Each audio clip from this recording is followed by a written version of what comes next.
আসসালামু আলাইকুম রহমতুল্লাহ বরকাত। সম্মানিত মুসলিম ভাই বোনেরা, আপনারা যদি কুফরি কালাম থেকে বাঁচতে চান তাহলে আপনাকে প্রতিদিন অবশ্যই আমলটি করতে হবে।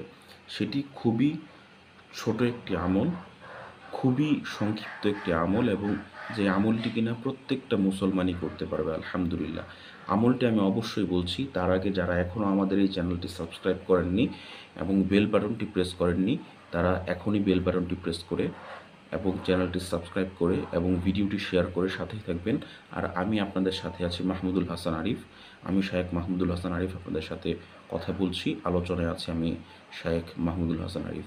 সম্মানিত মুসলিম ভাই বোনেরা, দেখুন, পৃথিবীর যুগে যুগে কিছু দুষ্কৃতিকারী, কিছু লোভী মানুষ মানুষকে সবসময় ক্ষতি করার চেষ্টা করেছে। কিছু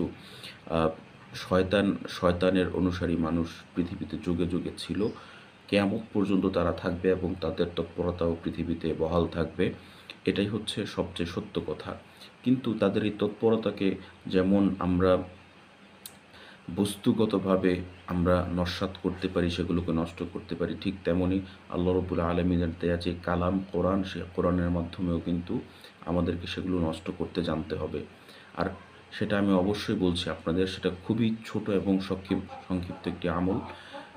কিন্তু আপনারা অবশ্যই এই আমলটি করার জন্য আপনাদেরকে অবশ্যই ৫ ওয়াক্ত নামাজ পড়তে হবে। আপনারা যারা নামাজ পড়েন না, আপনারা যারা রোজা করেন না, আপনারা যারা পাক পবিত্র থাকেন না, আপনারা যারা হারাম খান, আপনারা যারা জেনা ব্যভিচারে লিপ্ত আছেন, আপনারা যারা মদ গাঁজা খান, আপনারা যারা হারাম খান, মানুষকে কষ্ট দেন, মানুষের উপর জুলুম করেন, তারা কিন্তু এই আমল করলে কোনোই কাজে আসবে না। এবং আপনাদের যাদের কোরআন অশুদ্ধ, যারা কোরআন সহি শুদ্ধভাবে পড়তে পারেন না, তারা কিন্তু এই আমল করলে কোনো কাজে আসবে না।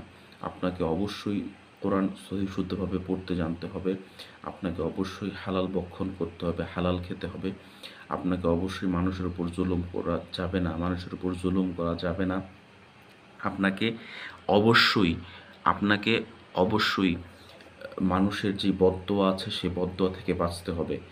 মানুষকে মানুষের যেই আপনার হচ্ছে কোনো কারণ ছাড়া, দেখা গেছে আপনার যদি অভ্যাস থাকে যে মানুষকে কোনো কারণ ছাড়া আপনি বিরক্ত করেন, মানুষকে কোনো কারণ ছাড়া তার দুষ্গুণ নিয়ে আপনি চর্চা করেন, তার বিরুদ্ধে গীবত শিকায়াত করেন, তার বিরুদ্ধে আপনি অযথাই অনাচার অত্যাচার করেন, এই ধরনের অনেক স্বভাব আমাদের সমাজে অনেক মানুষেরই অনেক মানুষেরই অনেক মানুষেরই আছে। এই ধরনের অভ্যাস যদি আপনার থেকে থাকে, তাহলে সেগুলো থেকে কিন্তু আপনাকে দূরে সরে আসতে হবে প্রিয় ভাই আমার। তখনই গিয়ে আপনাকে কিন্তু এই আমলটি আপনার কাজ করবে। প্রিয় মুসলিম ভাই বোনেরা, আমলটি হচ্ছে সূরা ফালাক এবং সূরা নাস। আপনাকে প্রত্যেক ফরজ নামাজের পর সূরা ফালাক সহি শুদ্ধভাবে তেলাওয়াত, উল আউযু বিরাব্বিল ফালাক মিন শাররি মা খালাক ওয়া মিন শাররি গাসিকিন ইযা ওয়াকাব ওয়া মিন শাররিন নাফাসাতি ফিল উকাদ ওয়া মিন শাররি হাসিদিন ইযা হাসাদ। এটা হচ্ছে সূরা ফালাক। এরপর হচ্ছে সূরা নাস, কুল আউযু বিরাব্বিন নাস মালিকিন নাস ইলাহিন নাস মিন শাররিল ওয়াসওয়াসিল খান্নাস আল্লাযী ইউওয়াসউিসু ফি সুদুরিন নাস মিনাল জিন্নাতি ওয়ান নাস।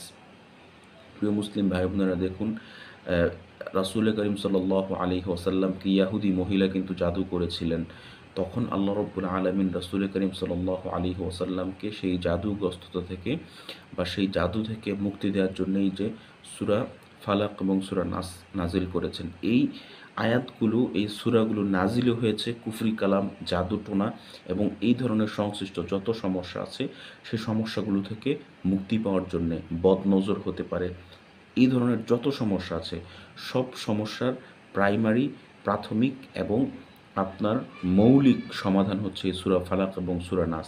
আপনাকে কেউ বদনজর দিচ্ছে, আপনাকে কেউ কুফরি কালাম করতে পারে, আপনাকে কেউ হচ্ছে মুখ লাগাতে পারে, আপনার বাচ্চার উপর কেউ নজর দিতে পারে, আপনাদের সম্পর্কে আপনার আত্মীয় স্বজন নজর দিতে পারে, আপনার বিবি বা আপনার বউয়ের সাথে আপনার সম্পর্ক ভালো যাচ্ছে না, সেই সম্পর্ক ভালো করার জন্যে, অর্থাৎ এই ধরনের যত সমস্যা আছে সব সমস্যার এই একটাই সমাধান, সেটা হচ্ছে সূরা ফালাক এবং সূরা নাস পড়ে আপনি সকালে আপনার উপর ফু দিবেন, আপনার বিবি বাচ্চা, আপনার বউ, আপনার স্ত্রী, সন্তান, পুত্র তাদের উপর আপনি ফু দিবেন এবং সন্ধ্যায় আপনি এই সূরা ফালাক এবং সূরা নাস পড়ে আপনার বিবি বাচ্চা, আপনার সন্তানদের উপর কিন্তু আপনি দম করবেন, ফু দিবেন। দম মানে হচ্ছে ফু দেয়া। তো প্রিয় মুসলিম ভাই বোনেরা, আর আপনাদের প্রতি একটি আহ্বান জানাচ্ছি শেষে, যে একজন ঋণগ্রস্ত ব্যক্তি, তাকে সাহায্য সহযোগিতা করতে আপনাদের প্রতি আহ্বান জানাচ্ছি। তাকে বিকাশে আপনারা হেল্প করতে পারেন। বিকাশ নাম্বারটি আমি বলছি, 01876427644।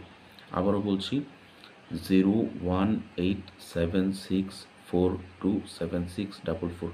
সম্মানিত মুসলিম ভাই বোনেরা, আরও সাহায্যের আবেদন জানাচ্ছি, সেটি হচ্ছে, দেখুন, একটি ইউটিউব চ্যানেল পরিচালনা করতে যথেষ্ট পরিমাণ অর্থের প্রয়োজন। সেই অর্থ কিন্তু আপনারা যদি সাহায্য সহযোগিতা না করেন, তাহলে কিন্তু সেটা আমরা জোগাড় করা খুবই মুশকিল। কারণ আপনারাই হচ্ছে আমাদের সাবস্ক্রাইবার, আপনারাই হচ্ছেন আমাদের ভিউয়ার্স। তো আপনাদের থেকে চাইবো, এটাই স্বাভাবিক। তো আপনারাও কিন্তু এই বিকাশ নাম্বারে আমাদেরকে অনুদান বা আমাদেরকে প্রতিদান বা সাহায্য, যেটাই বলেন না কেন, আপনারা প্রেরণ করতে পারেন। সেটা হচ্ছে 01876427644। এই নাম্বারে কিন্তু আপনারা আপনাদের হালাল অর্থ পাঠিয়ে দিতে পারেন। আপনাদের যার যতটুকু সামর্থ্য আছে, আপনার যদি 100 টাকা সামর্থ্য থাকে, 500 টাকা সামর্থ্য থাকে, 2000 টাকা সামর্থ্য থাকে, 5000 টাকা সামর্থ্য থাকে, যার যতটুকু সামর্থ্য থাকে, আপনারা কিন্তু সেই সামর্থ্য অনুযায়ী আপনারা আমাদের সাথে দাঁড়াবেন। একটা ইউটিউব চ্যানেল পরিচালনা করতে যথেষ্ট পরিমাণ অর্থের প্রয়োজন। আপনাদের সকলকে অসংখ্য শুভকামনা জানিয়ে এখানেই শেষ করছি। আসসালামু আলাইকুম ওয়া রাহমাতুল্লাহি ওয়া বারাকাতুহু।